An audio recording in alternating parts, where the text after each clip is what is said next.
Warahmatullahi wabarakatuh. Bismillahirrahmanirrahim. Alhamdulillahi rabbil alamin. Wassalatu wassalamu ala asyrafil anbiya'i wa imamil mursalin Sayyidina wa nabiyyina Muhammadin wa ala alihi wa sahbihi ajma'in. Qalu subhanaka la ilma lana illa ma 'allamtana innaka antal alimul hakim. Amma ba'd, yang kita muliakan, kita hormati Ketua Dewan Kemakmuran Masjid Jami' Ar-Ridwan, guru kita bersama Fadilatul Mukarram wal Muhtaram Bapak Kiai Haji Ahmad Sanusi MPD. Kita doakan beliau mudah-mudahan senantiasa diberikan kesehatan oleh Allah Subhanahu wa taala. Yang saya hormati seluruh orang tua jamaah Masjid Besar Ar-Ridwan, juga semua orang tua, mudah-mudahan senantiasa dilimpah curahkan rahmat, nikmat, barokah dari Allah Subhanahu wa taala. Alhamdulillah, hari Ahad pekan yang kelima kita dapat berkumpul, bermuajahah, bersilaturahim di tempat yang sangat mulia ini dalam rangka taklim rutin agenda Masjid Besar Ar-Ridwan. Mudah-mudahan langkah kita dari rumah menuju tempat yang paling mulia ini senantiasa diridhoi Allah Subhanahu wa taala. Dilimpah curahkan rahmat, nikmat, barokah dan maghfirah dari Allah Subhanahu wa taala. Anak kita semua dijadikan Allah anak yang sholihin wa sholihat, dzurriyyatin thayyibat, dan juga keluarga kita dijadikan Allah keluarga yang barokah, sakinah, mawaddah, warahmah. Dan nanti pada saat kita meninggal dunia, kita diwafatkan dalam keadaan husnul khatimah.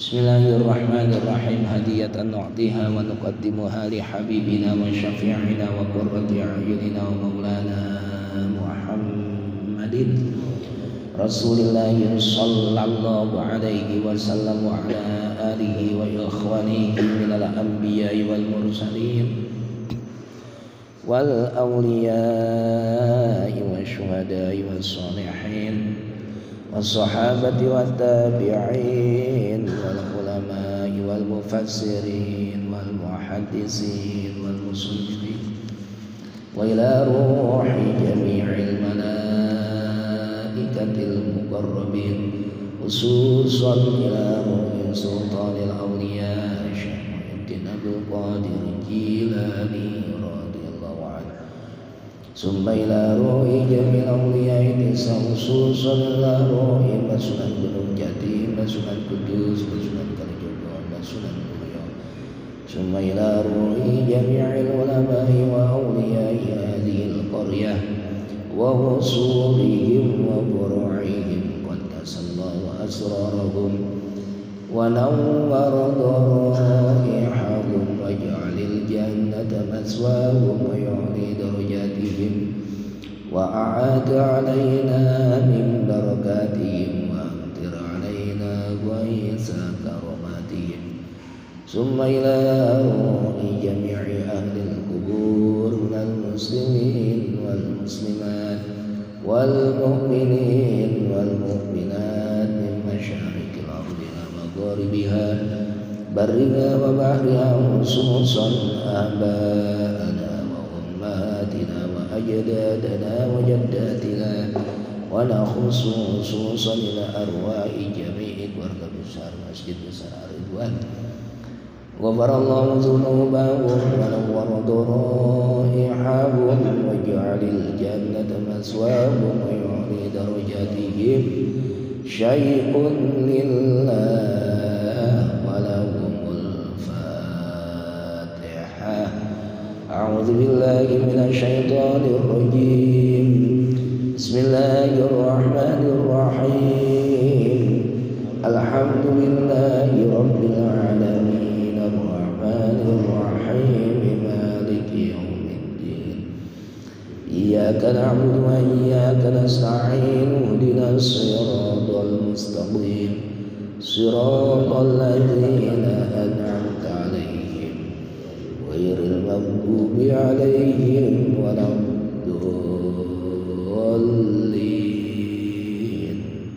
رب اغفر لي ولوالدي آمين. Bismillahirrahmanirrahim. Kita akan membahas tentang keutamaan berwudu. Ini aktivitas yang setiap hari kita lakukan, paling tidak satu hari bisa 5 kali. Bahkan kalau kita mau baca Quran itu bisa bertambah wudunya. Kita mau melaksanakan sholat duha bertambah pula wudunya.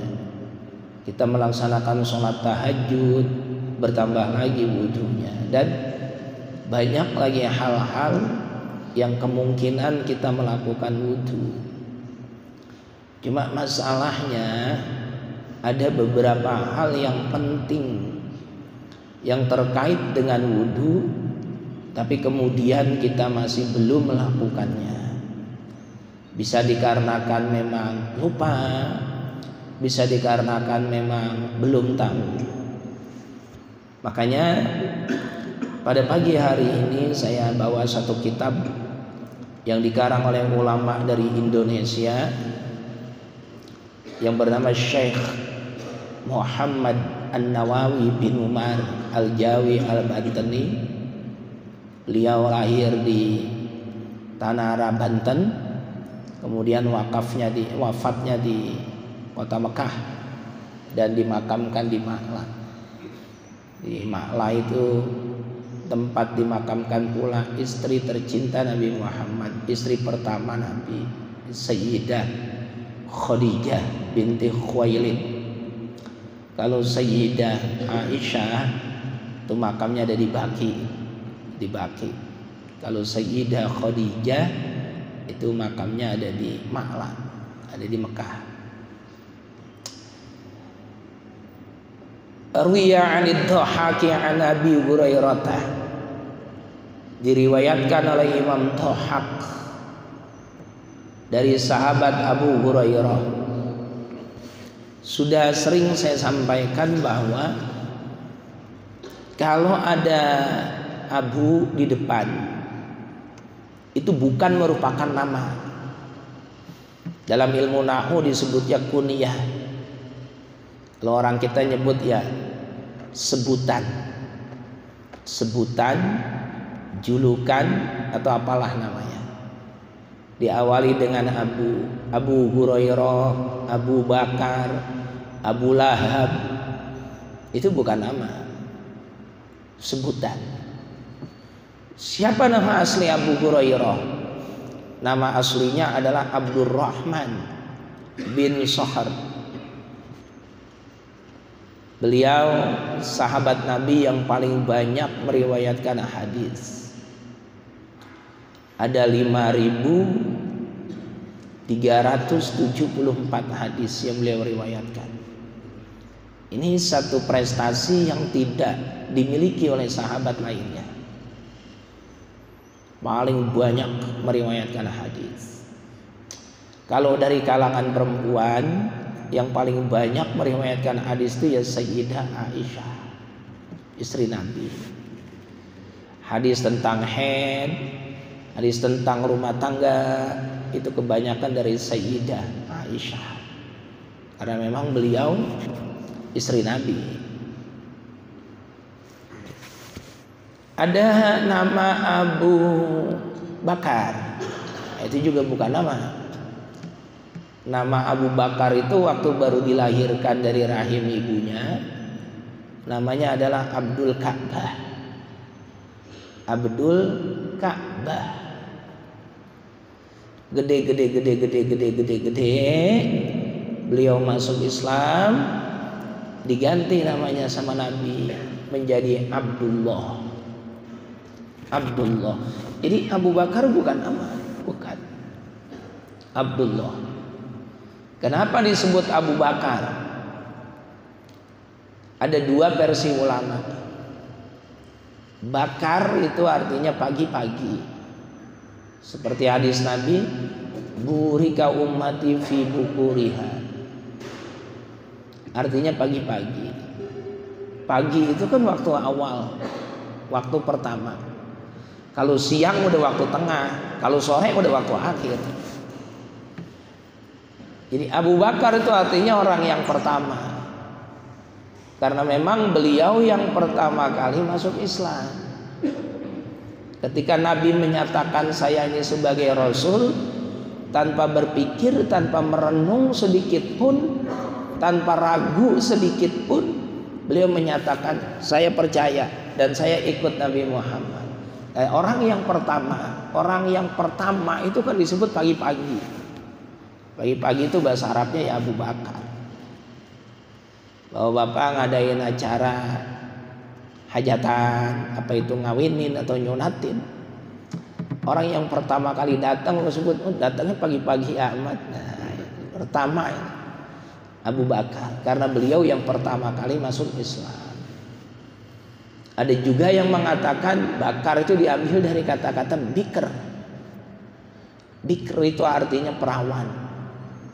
Karena memang istri Nabi yang perawan itu putrinya Abu Bakar yang bernama Sayyidah Aisyah.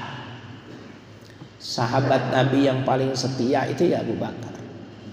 Kemarin waktu saya umroh dan baru pulang umroh, baru seminggu inilah. Kemarin pulang umroh itu malam Ahad, malam Minggu pekan lalu. Sekarang hari Ahad. Ya seminggu pas. Itu jalan-jalan juga ke Jabal Sur. Jabal Sur adanya di Mekah. Nah di Jabal Sur itu ada gua. Guanya namanya gua apa? Gua Sur. Kalau gua Hiro itu adanya di Jabal Nur. Jabal Nur itu ada gua Hiro dan jaraknya jauh. Lebih tinggi Jabal Sur. Kalau gua Hiro tidak terlalu tinggi. Dan sekarang udah dibikin anak tangga. Udah dibikin anak tangga. Akses untuk menuju gua Hiro itu mudah. Banyak sekali orang yang naik. Kalau di Gua Sur masih sulit untuk mencapai Gua Sur. Ketika Nabi kita sedang hijrah dari kota Mekah ke kota Madinah karena dikejar-kejar oleh kafir Quraisy, beliau kan bersembunyi di Gua Sur. Nah itu didampingi oleh Abu Bakar As-Siddiq. Masuk ke dalam gua itu hari Senin. Senin tanggalnya berapa? 12 Rabiul Awal. Jadi Nabi lahir tanggal 12 Rabiul Awal, beliau hijrah tanggal 12 Rabiul Awal, beliau wafat tanggal 12 Rabiul Awal. Naik berdua ke dalam gua sama Abu Bakar. Sebelum Nabi masuk itu Abu Bakar duluan yang masuk untuk memeriksa kondisi dalam gua. Ternyata betul di dalam gua itu ada lubang-lubang ular. Saya ada videonya ini. Ya mungkin nanti bisa dibutuhkan atau minta saya kasih. Dengan bahasa Arab tapi keterangannya dengan bahasa Arab. Abu Bakar masuk ke dalam goa itu, dibersihkan dulu goanya. Banyak lubang ular. Karena Abu Bakar takut nanti Nabi kita diganggu sama ular, tanpa pikir panjang, beliau punya sorban. Nah ini namanya apa? Rida. Ini rida. Kalau sorban itu yang di kepala, imamah bahasa Arabnya. Itu sunnah itu sebetulnya. Orang pakai imamah itu sunnah. Cuma kita nggak biasa, termasuk saya. Saya bisa dikatakan tidak pernah pakai imamah. Jarang sekali. An-nadir kal ma'dum. Sesuatu yang jarang sekali itu dianggap kagak ada. Ya memang jarang sekali. Pakai imamah itu sebetulnya sunnah. Gini, ribet-ribet sih. Kalau orang zaman dulu ya pakai. Engkau Kiai Nur Ali pakai. Kiai-kiai saya juga pakai. Hadratus Syekh Al-Alim Al-Allamah Kiai Haji Muhammad Arwani Amin Said Kudus. Mbah Maksum Lasem pakai. Mbah Hashim Asy'ari pakai imamah. Itu sunnah. Dan Nabi kita juga pakai imamah. Abu Bakar pakai imamah. Orang kita jarang. Kiai ya nggak pernah saya lihat pakai imamah. Kalau saya emang kagak bisa makanya. Pakai model kayak apanya mencong sono mencong. Kagak pede akhirnya copotin. Lah imamahnya sorbannya Abu Bakar itu dicopotin. Terus disobek-sobek. Dibuat nutupin lubang-lubang ular. Masih ada satu lubang ular yang belum ditutupin karena sorbannya udah habis. Ditutupin pakai kakinya Abu Bakar. Ada ini videonya ada. Tutupin pakai kakinya. Ketika sudah aman, beliau minta Rasulullah masuk. Cintanya sama Nabi itu luar biasa Abu Bakar. Lalu Nabi kita tiduran di paha Abu Bakar. Ternyata betul kaki Abu Bakar digigit ular. Racunnya menjalar, rasa sakit tidak tertahan, memerah wajah Abu Bakar, kemudian keluar linangan air mata, menetes ke pipi mulia Nabi kita. Nabi kita bangun, lalu bertanya, lima bakaita ya Abu Bakar. Apa yang menyebabkan kau menangis wahai Abu Bakar? Apa kamu gak senang mendampingi saya?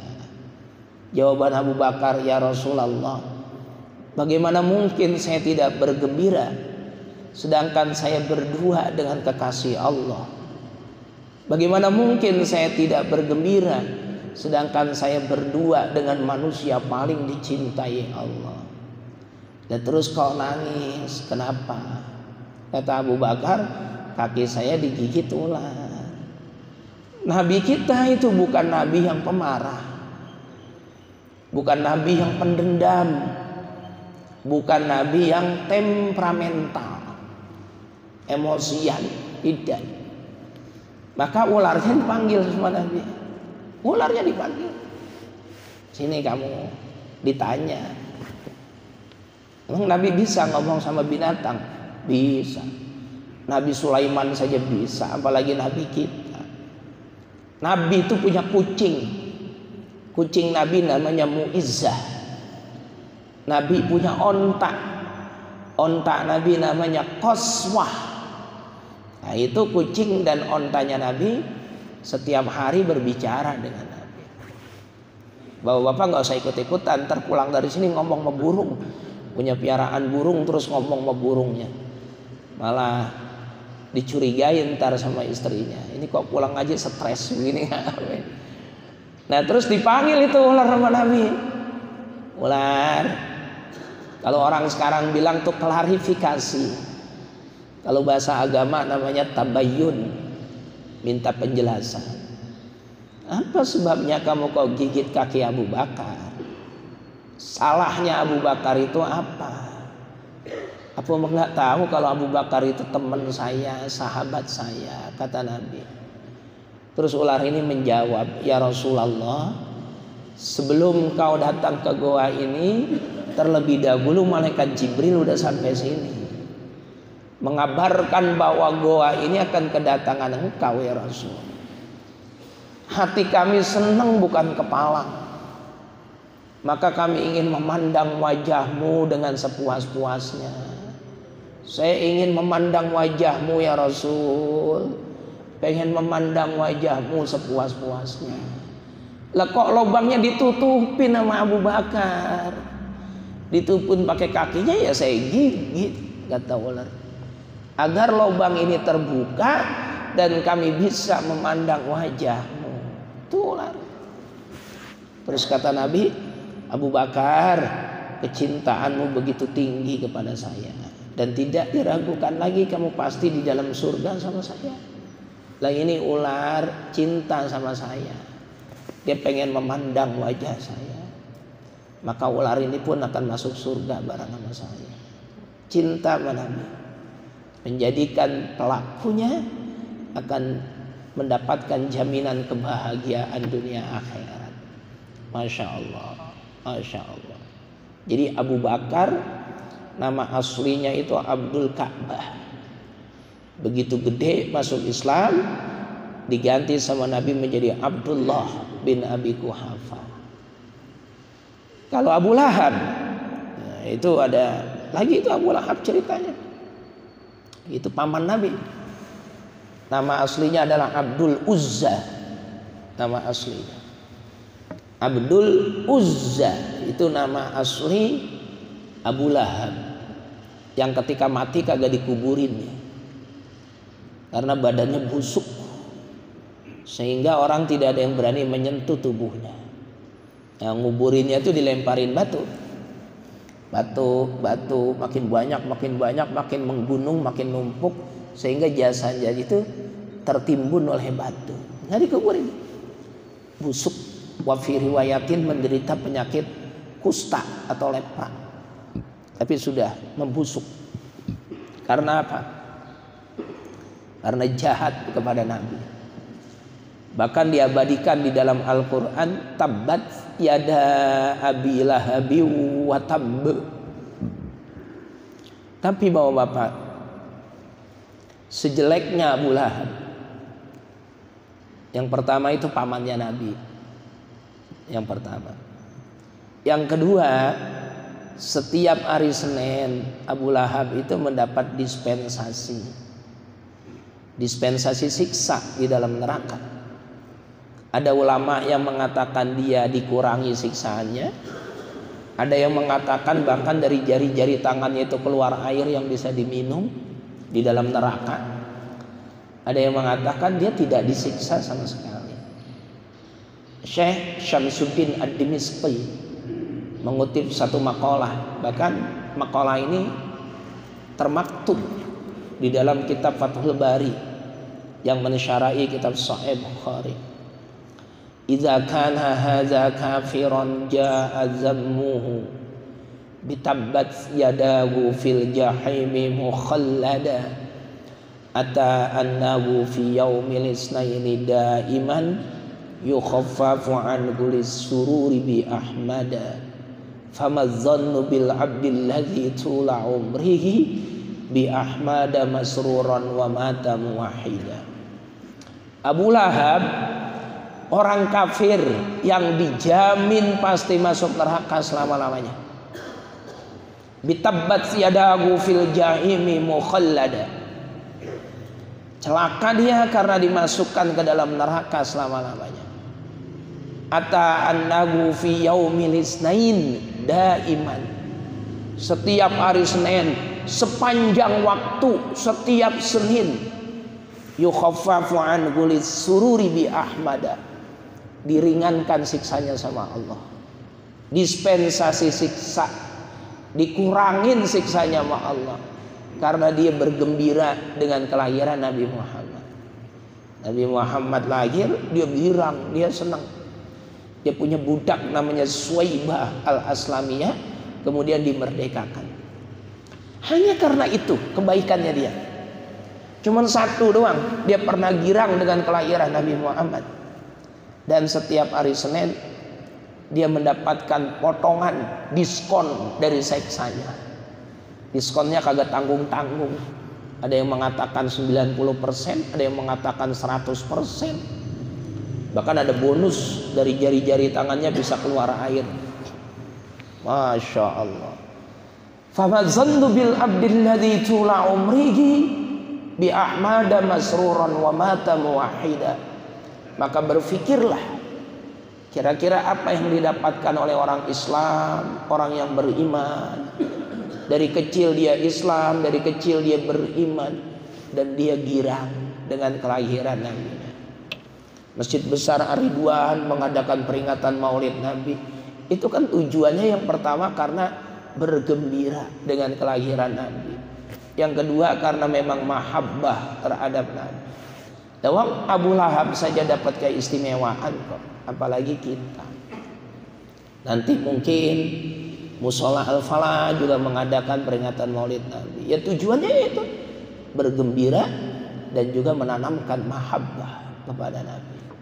Abu Lahab, nama aslinya siapa? Abdul Uzza. Uzza itu salah satu nama berhala. Ada 4 berhala besar di sekeliling Ka'bah. Lata, Uzza, Manat, Hubal. Apalin ini deh. Jangan sampai ntar punya anak dinamain itu. Hubal. Lata, Uzza, Manat, Hubal. Itu nama berhala. Kadang-kadang pengen keren pakai bahasa Arab tapi kagak tahu artinya. Ihlil. Nama anaknya siapa? Ihlil. Ihlil bahasa Arab, Ustadz. Bahasa Arab tapi artinya lubang kencing. Masa anak dinamain lubang kencing? Ya, boleh pakai bahasa Arab tapi ya harus tahu artinya. Kalau kagak tahu artinya udah namain Budi Santoso. Namain Yatman, keren. Maman ini nama pasaran itu. Maman, Udin, Ucup, pasaran Betawi. Kalau Sanusi, itu nama ulama besar. Imam Sanusi, ulama besar. Baik di bidang Al-Quran ada, di bidang Tauhid. Titik. Dan banyak lagi cerita-cerita yang lainnya. Nah ini kita belum ngaji-ngaji cerita doang. Dari sahabat Abu Hurairah radhiyallahu anhu qala Rasulullah sallallahu alaihi wasallam, ma min abdin walam ra'atin tawaddoa.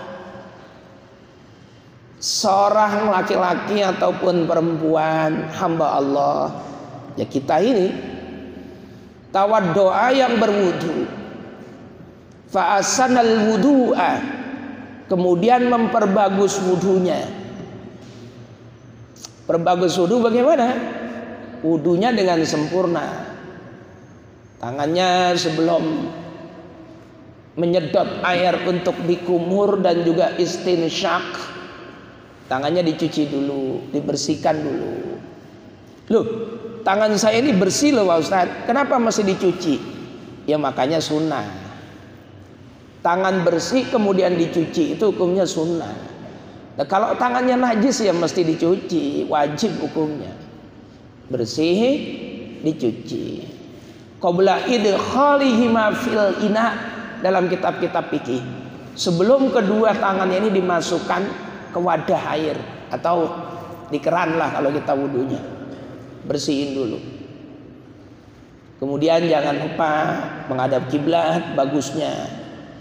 Kemudian bersiwak ini sebelum wudu, bagusnya. Terus kemudian membaca bismillah, ini bagusnya. Hadis Nabi apa? Kullu amrin zibalin la yubda'u fihi bi bismillahirrahmanirrahim fahuwa abtar. Wa fi riwayatin fahuwa ajzan. Wa fi riwayatin fahuwa aqta. Segala aktivitas yang baik tapi tidak diawali dengan membaca bismillah itu kurang berkah, itu jelek nilainya. Bismillah, bismillah. Kecuali kalau wudunya di tempat kamar mandi yang memang di situ ada toiletnya dan lain sebagainya dan lain sebagainya. Ya, di tempat-tempat wudu lah yang cakep itu. Lalu kumur itu definisinya idkhalul ma' ilal fam, memasukkan air ke dalam mulut walaupun tidak diputer-puter. Sut buang, fu, sut buang, fu, sut buang. Itu sudah dapat kesunaan berkumur. Tapi yang paling afdol, yang paling utama adalah yudardir, diputer-puter di mulut.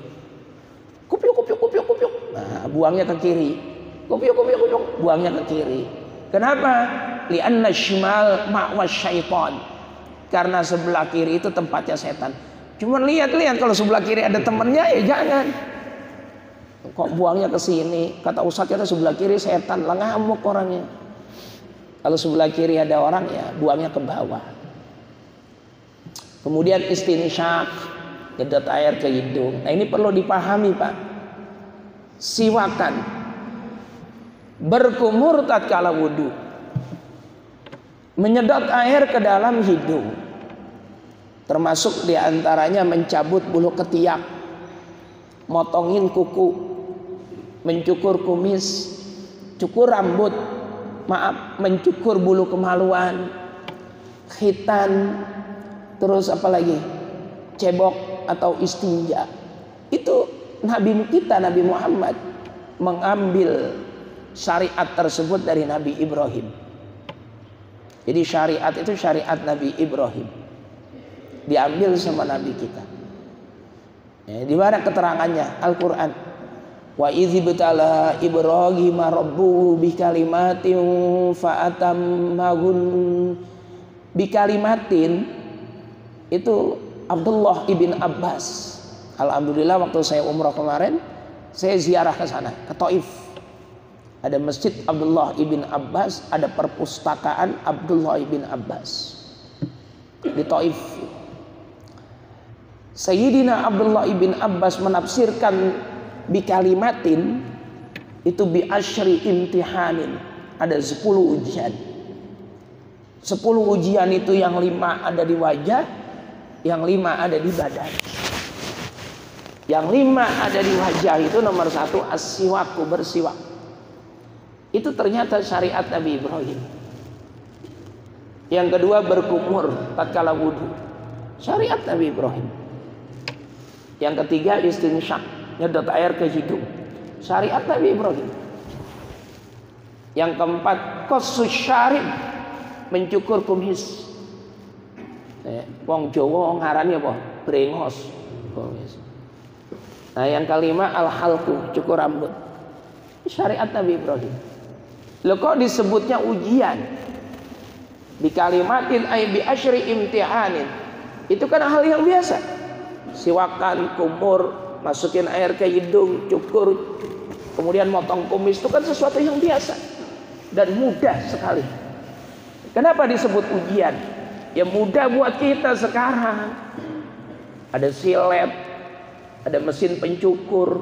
Zaman Nabi Ibrahim pakai apa? Beliau khitan aja pakai gudum. Gudum itu batu yang ditajemin. Ojo dibayangke, jangan dibayangin. Pakai kapak. Ya Allah. Yang 5 ada di badan. Pertama apa? Taklimul azafir, motongin kuku. Yang kedua natful ibti, nyabutin bulu ketek. Bulu ketiak itu jangan dicukur tapi dicabutin yang bagus. Sakit Pak Ustaz, kalau udah biasa enak. Yang ketiga halqul anah, mencukur bulu kemprung. Apa itu bulu kemprung? Asy'ar alladzi nabata fawqa zakar awil farj. Rambut-rambut yang tumbuh di sekitaran kemaluan. Kemudian yang keempat al-istinja. Istinja itu peper, pakai batu, pakai kayu, pakai potongan genteng, pakai kertas. Yang penting tidak sesuatu yang dimuliakan dan tidak licin. Sesuatu yang dimuliakan apa? Pakai roti kering. Istinja pakai roti kering, nggak boleh, haram. Pakai kertas Al-Quran, murtad ini malah. Sengaja melecehkan Al-Quran ya murtad. Pakai botol. Botol tidak dimuliakan tapi kan licin. Lepetan kemana-mana. Tidak bersih, nggak boleh. Atau pakai tulang, nggak boleh. Pakai tulang. Kenapa istinja tidak boleh pakai tulang? Tulang itu makanan jin. Apa Ustaz dalilnya? Hadis Nabi riwayat Imam Muslim. Nabi kita pernah suatu malam hilang. Sahabat udah gelisah nyari sono nyari sini, nyari sono nyari sini. Begitu waktu subuh datang, Bilal mengumandangkan azan, Nabi kita datang. Sahabat kemudian memeluk. Ya Allah, cintanya sahabat sama Nabi. Baru satu malam kagak ketemu udah gelisah, udah ketakutan. Terus Nabi dipeluk, ditanya, kemana Gusti, semalaman gak ada. Kata Nabi kita, saya dibawa oleh bangsa jin. Dibawa kemana? Ke alam jin. Kenapa kok jin berani bawa Nabi? Tenang, mereka bawa saya ke alamnya. Mereka ingin belajar Al-Quran dari saya. Tuh, jin belajar Quran. Jadi yang kagak mau belajar Quran kalah sama jin. Terus jin nanya, ya Rasul, apa makanan yang boleh kami makan? Biar kagak nyampur antara makanan umatmu dengan makanan kami bangsa jin. Terus Nabi kita berkata, makananmu adalah tulang yang sudah dibuang oleh para manusia. Tulang sapi, tulang kebo. Kan manusia serakah. Tulang ayam di presto, dimakan sama dia. Jatahnya jin dimakan.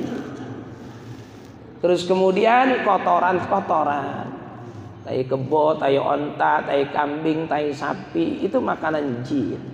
Makanya kalau kita seneng sama klenik-klenik itu, seneng sama dunia goib, kalau nyiapin buat jin di rumah kita, jangan kopi pahit, jangan teh pahit.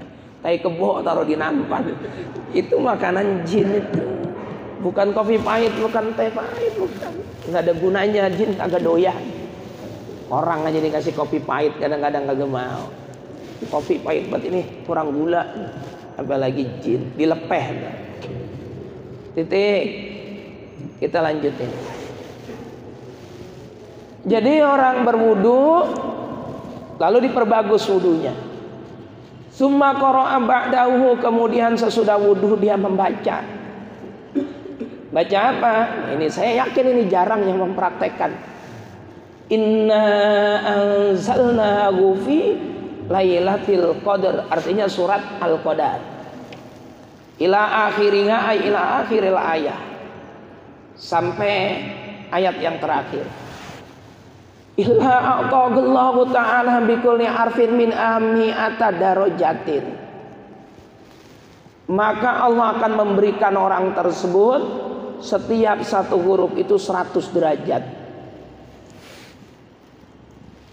Wa khalaqallahu ta'ala min kulli qutratin qatarat min wudu'ihi malakan yastaghfiru lahu ila yaumil qiyamati. Dan setiap tetesan bekas air wudunya itu akan dijadikan satu malaikat sama Allah, yang malaikat itu akan terus beristighfar untuk dirinya, memintakan ampun. Sayang kalau kagak baca.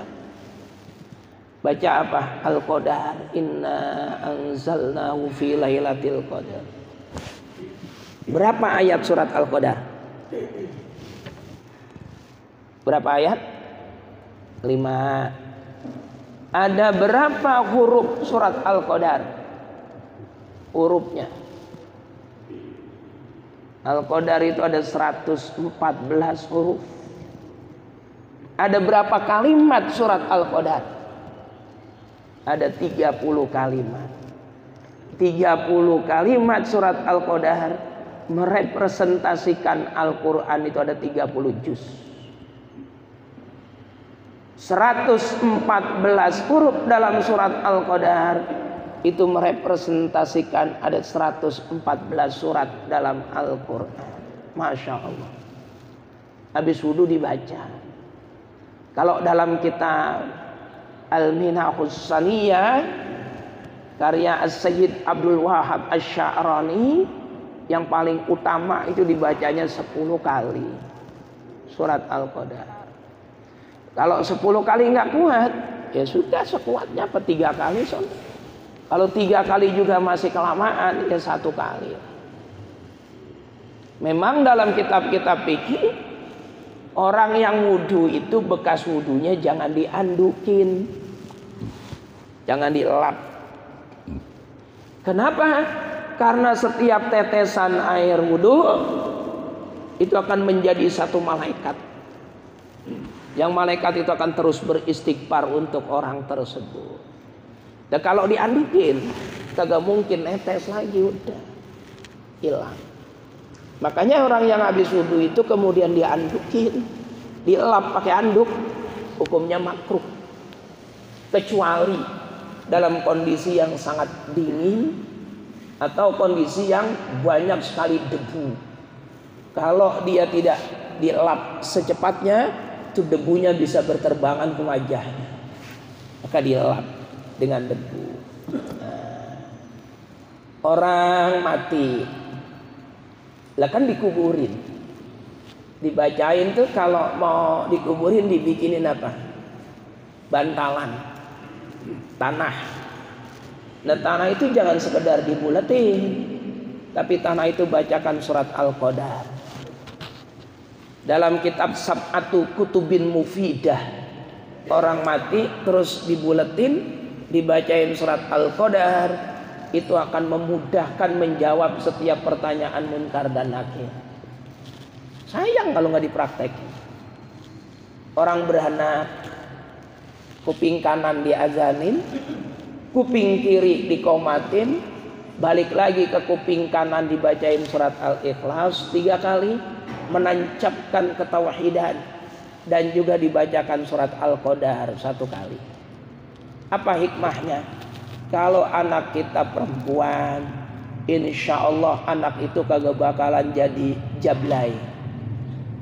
Kalau anak kita laki-laki, insya Allah kagak bakalan doyan sama model perempuan begitu. Itu Al-Qadar.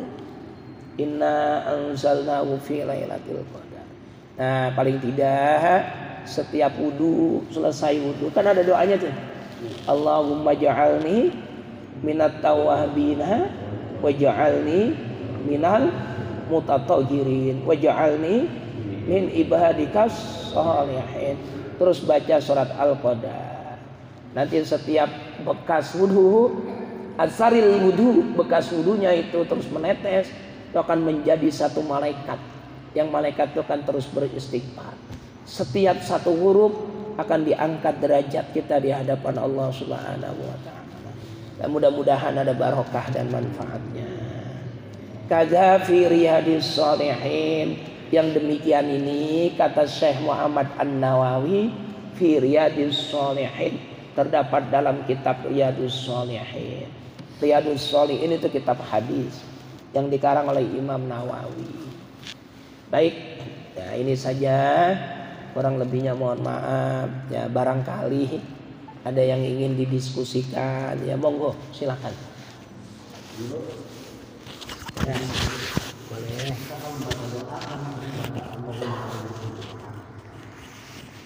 Itu katanya Allah kalau kita pada ikhtiar nggak terkabul. Nah yang saya tanyakan zaman sekarang lagi ngetes masalah ring itu hukumnya berapa? Masalah apa? Masalah ring. Ring jantung. Iya. Oh iya. Yang saya tanyakan supaya terkabul katanya suruh makan ring, itu hukumnya gimana?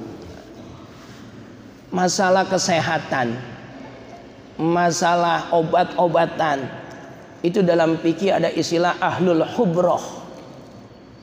Ahlul hubroh itu orang yang ahli di bidang tertentu, termasuk kesehatan, dokter.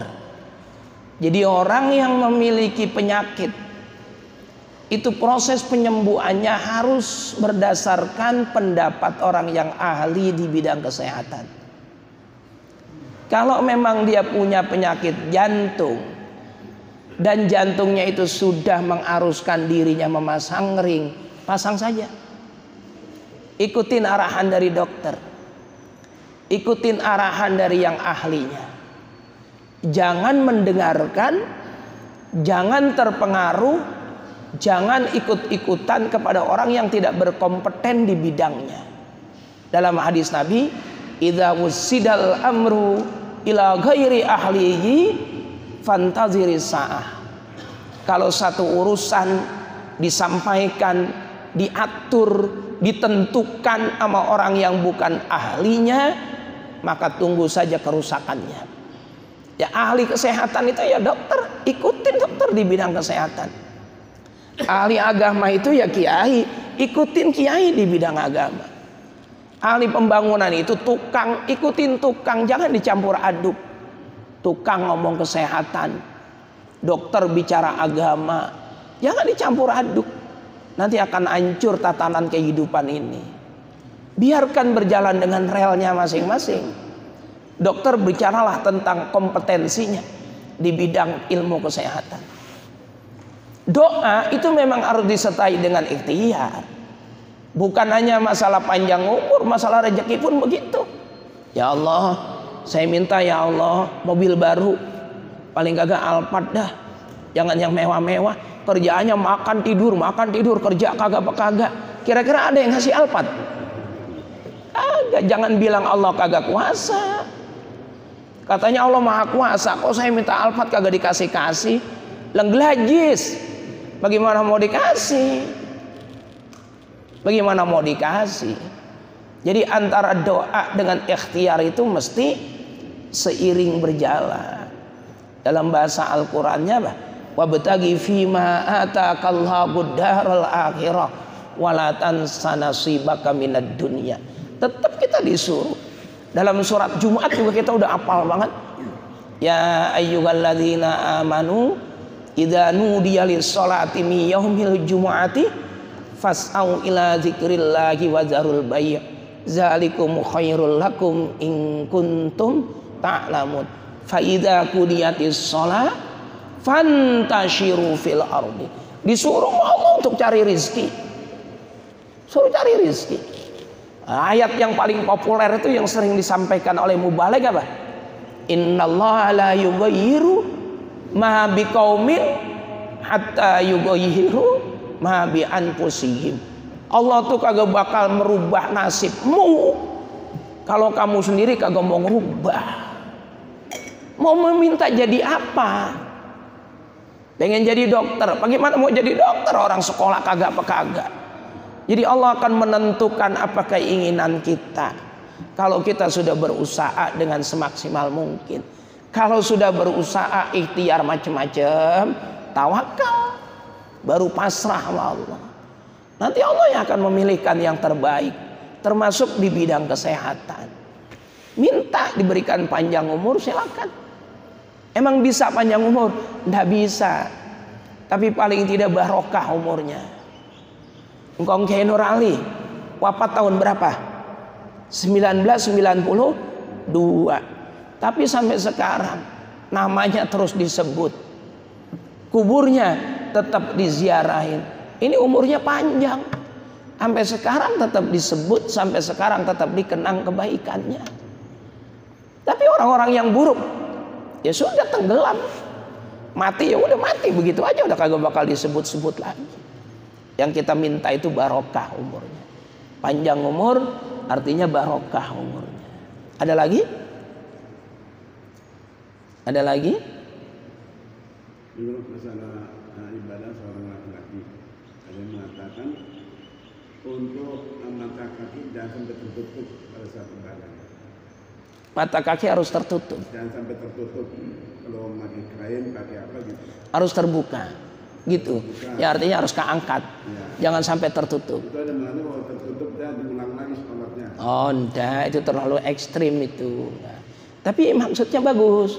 Kalau mata kakinya tertutup, sarungnya ngengser-ngengser, takut ada tai ayam ikut kesapu, mungkin bagus ya. Ya tidak sahnya karena sarungnya mengandung najis.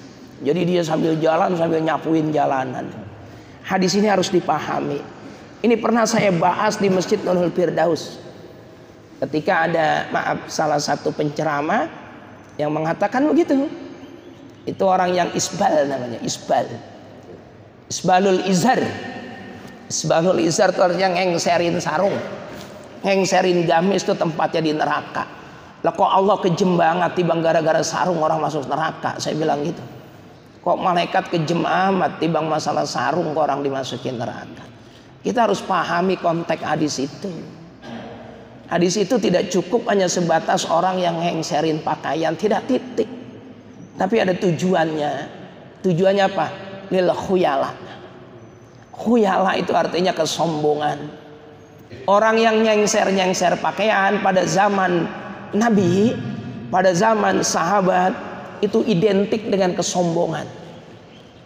Dengan kesombongan. Makanya Nabi mengeluarkan hadis itu. Orang yang isbalul izhar, yang manjangin, yang kemudian ngengserin kain sama gamis, tapi tujuannya untuk kesombongan, tempatnya dia di neraka. Nah, kalau tetap aja celana cingkrang juga, kalau sombong tetap aja di neraka juga. Karena prinsipnya itu bukan berpakaiannya, tetapi kesombongannya itu.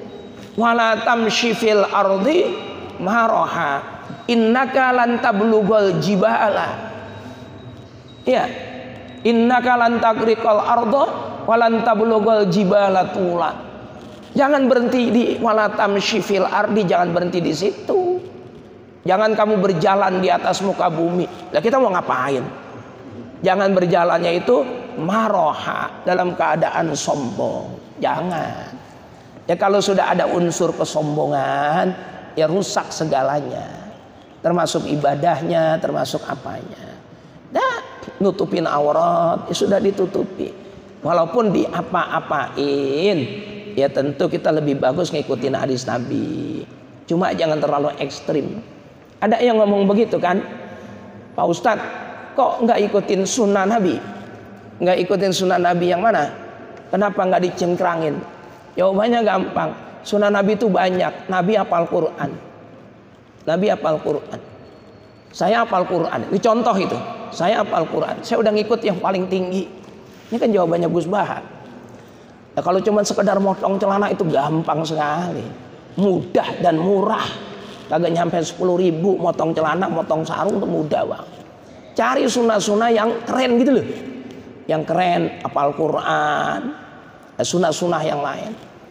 Jangan cuma masalah mata keok, mata kaki tinggi, sama tambahin satu doyan kawin. Itu sunnah Nabi. Sunnah Nabi banyak banget. Kenapa sih yang dipilih masalah doyan kawin? Poligami.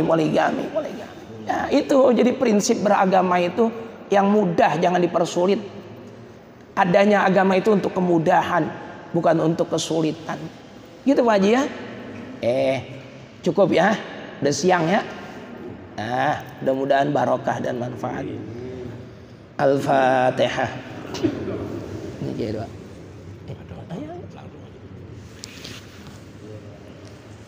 Ihdinas siratal mustaqim, siratal ladzina an'amta 'alaihim ghairil maghdubi 'alaihim waladdallin. Bismillahirrahmanirrahim. Alhamdulillahi rabbil alamin. Allahumma shalli wa sallim wa barik ala sayyidina Muhammad wa ala alihi wa ashabihi. Allahumma ighfir lana wa liwalidina wa limasyayikhina wa li jami'il muslimina wal muslimat wal mu'minina wal mu'minat. Allahumma nawwir qulubana bi nuri hidayatika kama nawwartal arda bi nuri syamsika wa qamarika abadan abada. Allahumma sallimna min afatid dunya wa azabil akhirah wa fitnatihima wa baliyatihima innaka ala kulli syai'in qadir. Rabbana hab lana min azwajina wa dzurriyyatina qurrata a'yunin waj'alna lil muttaqina imama. Rabbana atina fid dunya hasanah wa fil akhirati hasanah wa qina adzabannar. Walhamdulillahi rabbil alamin. Wassalamualaikum warahmatullahi wabarakatuh.